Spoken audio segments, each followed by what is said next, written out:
Alright, so this is going to be another movie review. This one's called Hideout in the Sun, 1960.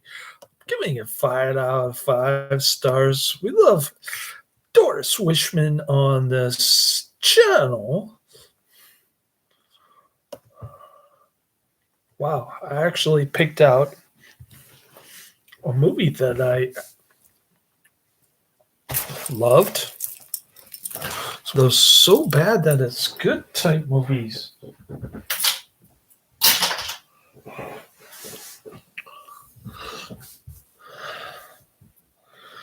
And coming down the pike, by the way, is Out for Justice 1991, starring Steven Seagal. I wonder who recommended that one. Keyholes Are for Peeping, 1972, followed by Excessive Force, 1993. Excessive Force, 1993. I wonder who recommended that one. I haven't heard from Karate Man in a week. Yeah. He's like hiding. He's hiding. He's tired of my sarcasm. And I don't see him in the chat room either. All right. Hideout in the Sun is 1960 nudist film produced by Doris Wishman. Doris Wishman. And co-directed by Wishman and Larry Lazarus Wolk.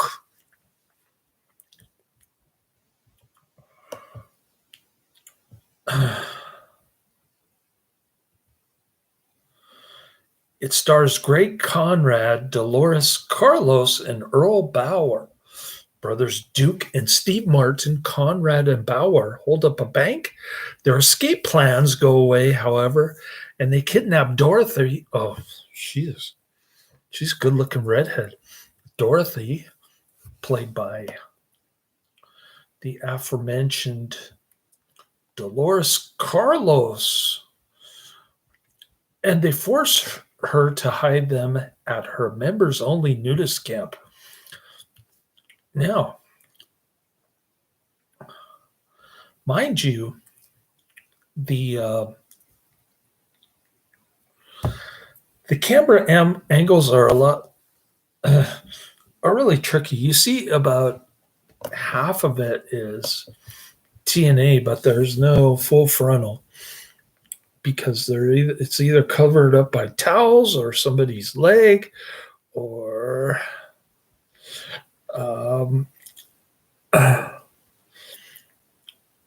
top half camera angle, that kind of thing.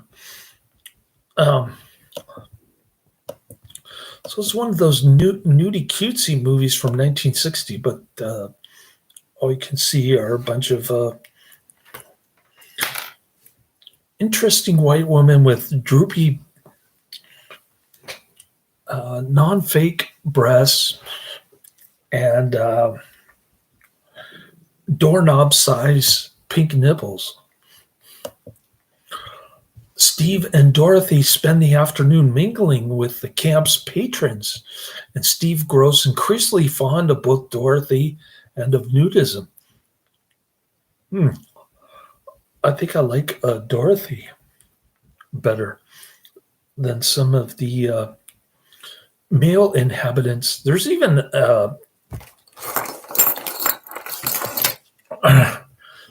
a little boy in this one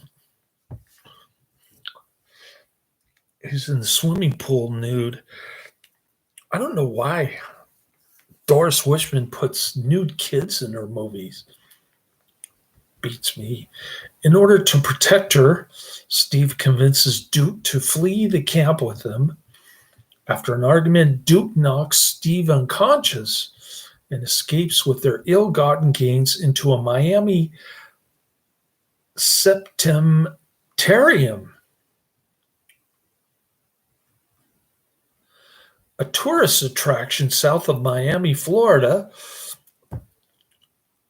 A roadside attraction.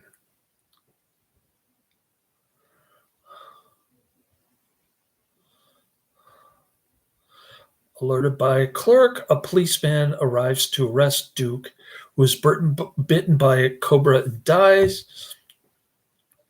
Meanwhile, Steve returns to the nudist camp, proclaims his love for Dorothy, and awaits his arrest. Wow. Very romantic. Music by song Hideout in the Sun by Judith J. Kushner. Release date February 1960. Approximately 70 minutes. I posted the link and the trailer in the description. But if you're in Australia like Karate Man or Adrian, then you need a VPN to watch it, I guess. I don't know. I don't know what Adrian's talking about, but that's what he informs me. This gets a mediocre 4.6 out of 10 on IMDb, 395 ratings. 1 hour, 10 minutes. What does the movie poster say?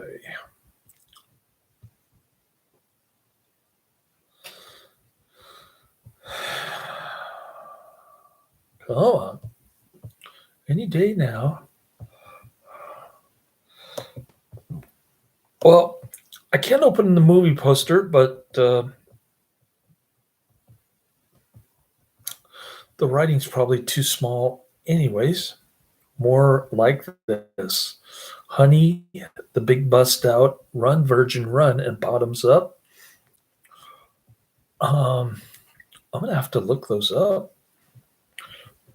Seriously. Ralph Young, part of the singing team with Tony Sandler.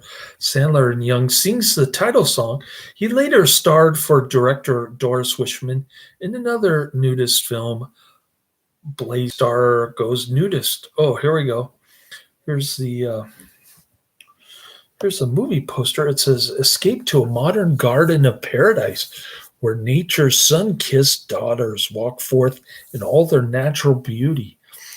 Photographed in one of the largest and most beautiful nudist camps in Florida, filmed in gorgeous Eastman color and nudorama.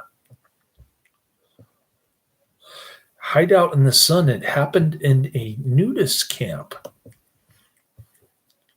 Pretty cool looking movie poster. I wouldn't mind having that. All right. Dorothy tells Stephen Duke that the Hibiscus Country Club is for married couples only, but she's single and already has a membership and private cottage. This is perhaps because she is also an employee, or saying it was for married couples could have been a lie she told as an attempt to get them to think someplace else to hide. It being a lie seems more plausible due to the fact that the guard asked if she was bringing in a guest. Steve Martin is quoted as saying, "It's a wonderful way to live and to bring up children. I envy these people. You know, they have the right idea." Filmed in gorgeous Eastman color and nudorama. Featured in Schlock, The Secret History of American Movies, 2001. The soundtrack is Hideout in the Sun, sung by Ralph Young. Words and music by Judy J. Kushner as Judith J. Kushner. So,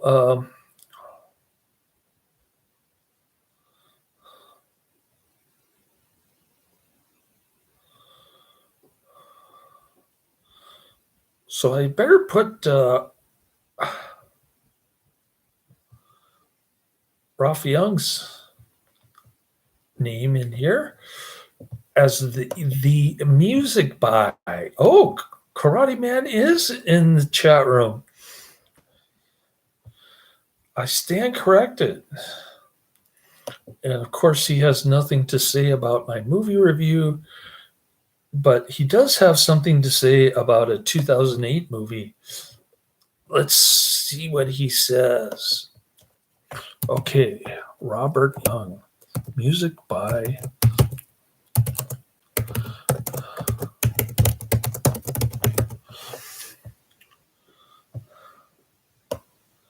Well, I should. Dang it.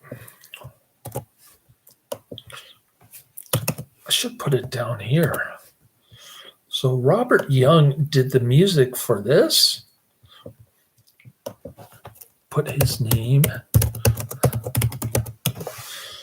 Oh, Karate Man's talking about Clint Eastwood. Okay.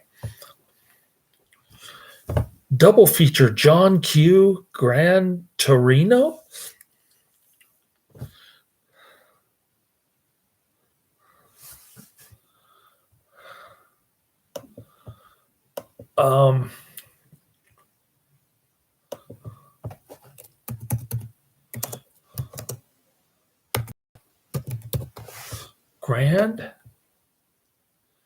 Gran Torino.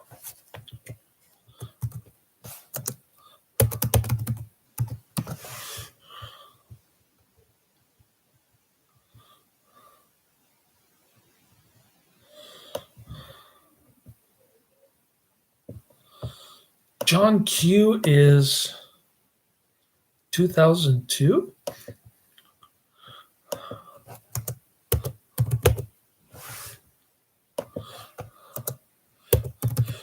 And Gran Torino is 2008. All right. I will see if they are on YouTube, Tubi, or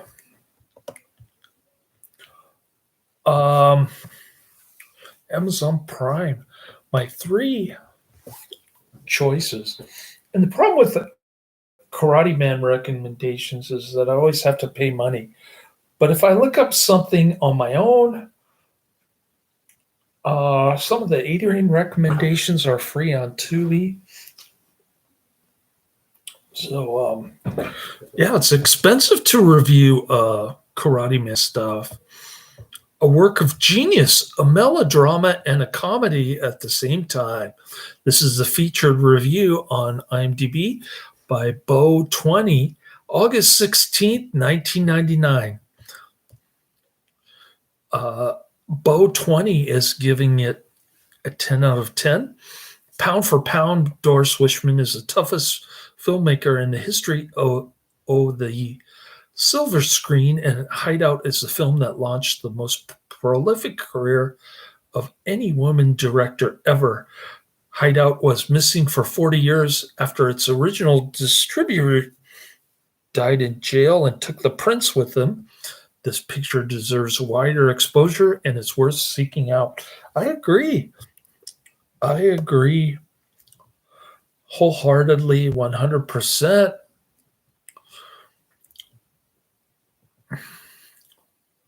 Well, I either agree or disagree.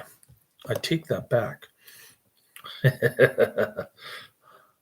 going to check out Honey, The Big Bust Out, Run, Virgin, Run, and Bottoms Up. I'm going to add those to my list. And by the way, Karate Man, I've been adding hundreds and hundreds of my own bad movies to the bottom of my list because you were asleep for a week.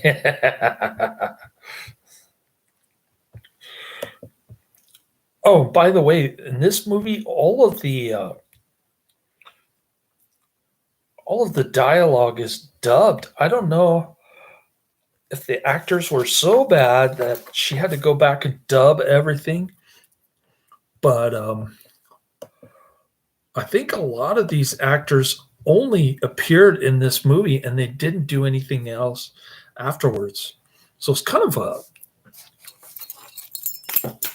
obscure movie that was lost for 40 years and got recovered somehow. But it's Doris Wishman's first attempt, and it's not as boring as her other nudist camp movie, whatever it was called. I don't remember.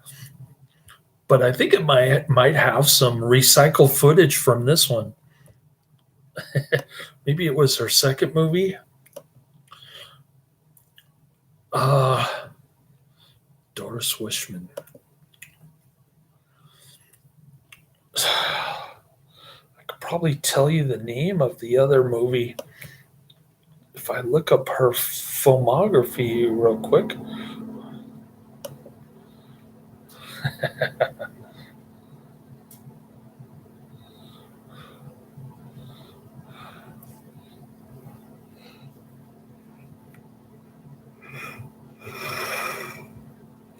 Of course, her opus magnum was Let Me Die a Woman. I think my gay coworker liked that movie title.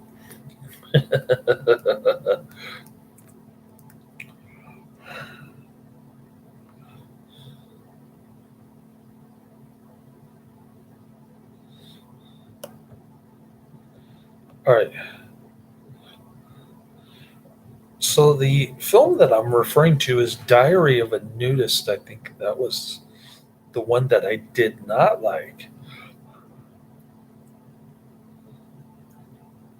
Or maybe it was Behind the Nudist Curtain. Uh, Gentlemen Prefer Nature Girls.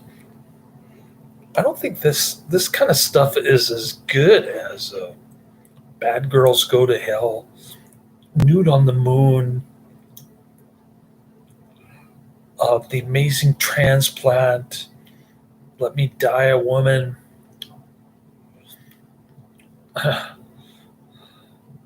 These are the kind of movies that really make Doris Wishman stand out. It's one of those so bad that they're good type of directors. So, I think I said enough about Doris Wishman. I got my one review in this weekend. I've been doing Legion of Mary stuff all weekend long.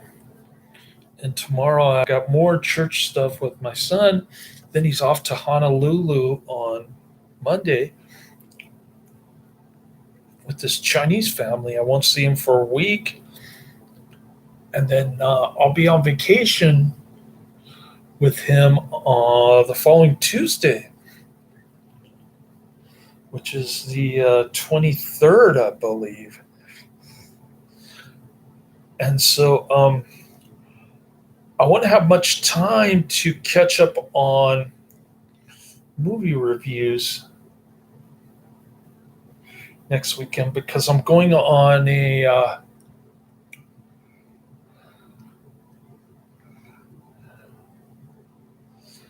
retreat all day Saturday at St. Veronica in South San Francisco. So I'll try to get through Out for Justice, the Steven Seagal movie from 1991. I'll try to get to that next week. Later.